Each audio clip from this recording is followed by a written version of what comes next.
All right, traders, today's the 11th of June, 2017. My name is Jameson. Welcome to Behringer Trading.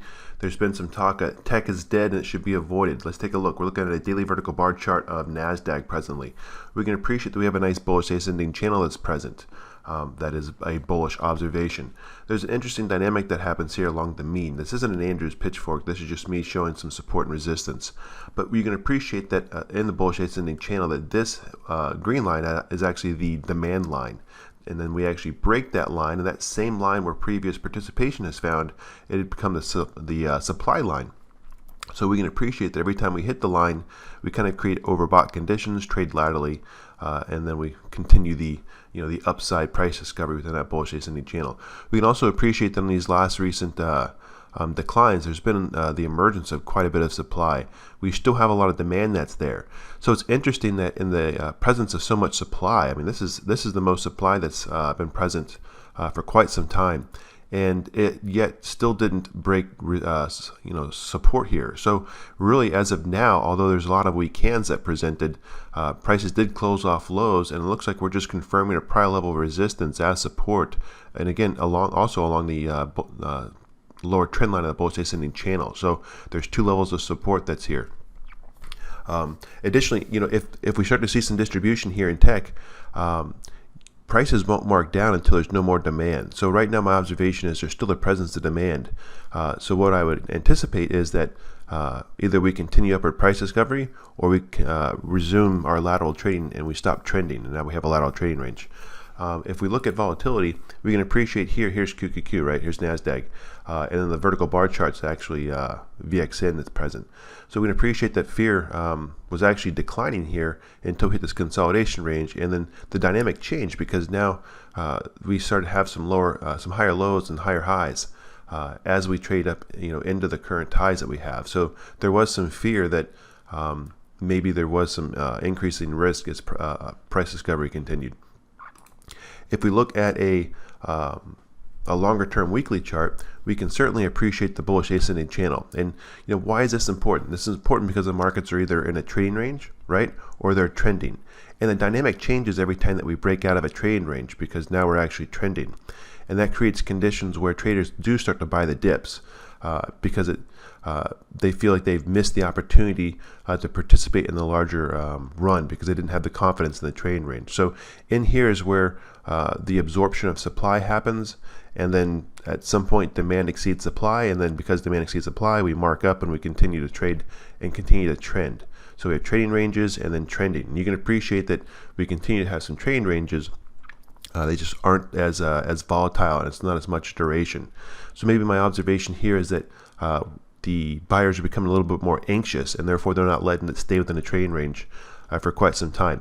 But you can also appreciate that what are the conditions that exist that put us in a trading range, and that's if we just reference the price action that's available within a bullish ascending channel, we can appreciate that every time the prices hit the upper trend line here, resistance, that it actually creates overbought conditions, and then we work off those overbought conditions by trading laterally. Therefore we have a trading range, and every time, here we are again, we're overbought, we test it. We're not going to increase the angle advance that we currently have. We trade laterally, and that's the same conditions that we have. Now let's look at this next chart. So this is the same chart, right? I've referenced these consolidation periods as trading ranges, but I also review them as like cause and effect. In other words, there's consolidation. The time spent in consolidation would give us a price objective. So what are we going to look at? So this is I've labeled it effort versus reward.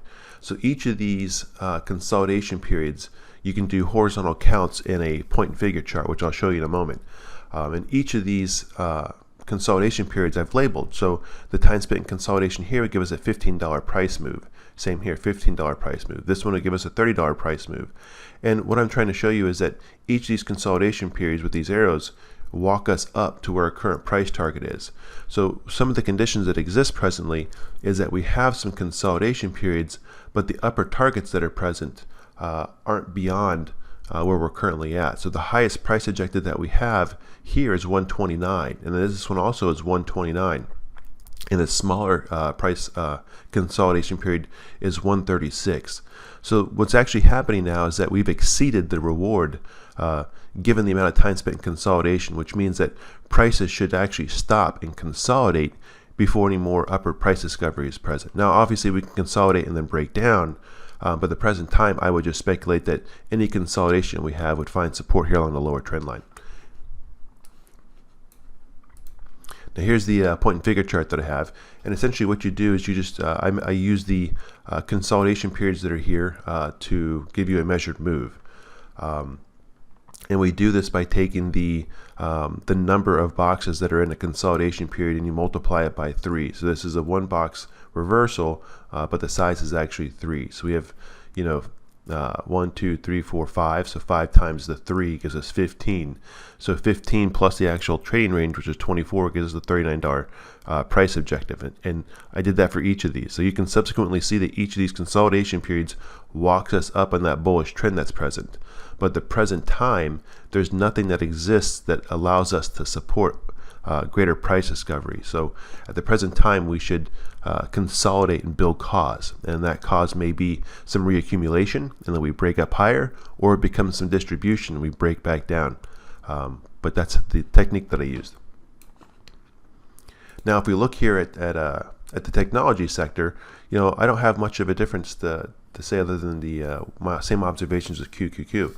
So the Nasdaq, same thing, big bullish channel that's present, and we can appreciate this nice bullish ascending channel, and every time we hit the upper trend line of resistance, prices kind of trade laterally or retest the demand line that's present. And you can appreciate that just recently on this weekly vertical bar chart that we're trading the resistance and prices just rejected it. So either we're going to drop and we're going to there's going to be some rotation in the sector, and we'll test this the lower trend line, or we'll just trade laterally until this lower trend line catches up. Looking at volume here, I don't see a lot of sellers present. You can appreciate the demand's decline a little bit, but at the present time, I would still say that demand is exceeding supply, and it's easy because retrospectively you can appreciate that demand does exceed supply because upper price discovery has continued into this upper trend line. Here's a relative rotational graph of the sectors that are present, and you can appreciate that tech here has it's weakened a little bit, but it's always stayed stronger. So I don't suspect that tech is dead. I think that it's a little overbought, and we're seeing some sector rotation.